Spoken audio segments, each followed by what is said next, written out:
Congressional Capitals, Part 3. In December 1776, as British forces threatened Philadelphia, the Continental Congress fled to Baltimore. Rejecting the county courthouse, the delegates met in the Henry Fite House, a large three-story brick residence near the waterfront built by Jacob Fite. It was the westernmost house in Baltimore. It stretched 92 feet along Market Street with 14 rooms, a cellar, outbuildings, and a stable for 30 horses.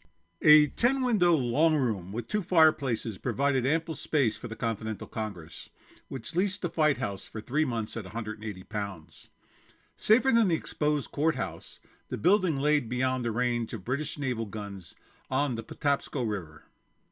On December 20th, 1776, the United States Continental Congress convened in Baltimore during the Revolution's darkest hours.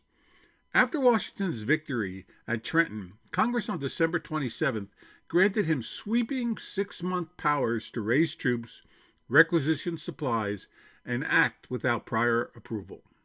On December 30th, 1776, the delegates authorized negotiations and loans with France, Spain, and Prussia, laying the groundwork for alliances.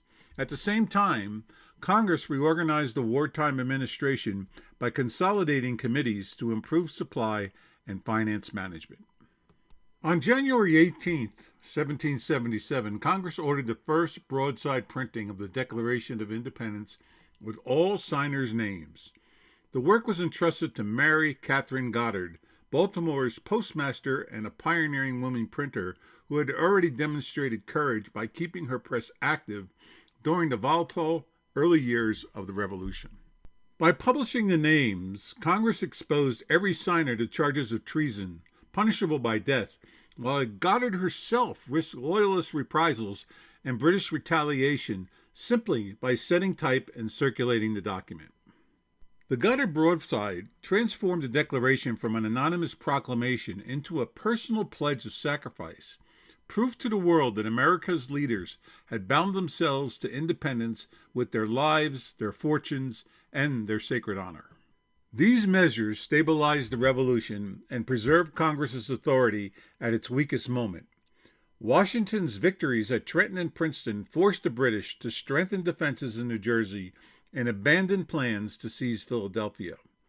With the threat lifted, a weary Congress returned to the Pennsylvania State House on March 4, 1777. From the meeting rooms of Philadelphia's Carpenter's Hall in 1774 to New York's Federal Hall in 1790, 11 historic buildings served as seats of America's Continental, Confederation, and bicameral Congresses.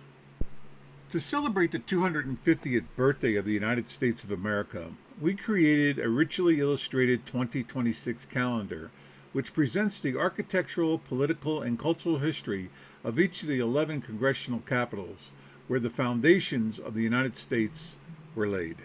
Each month, the calendar features a full-color depiction of one of the congressional capitals, an architectural and historic profile of the building, the political context and key legislation enacted within its walls, daily notations of the pivotal U.S. founding events tied to their actual anniversaries.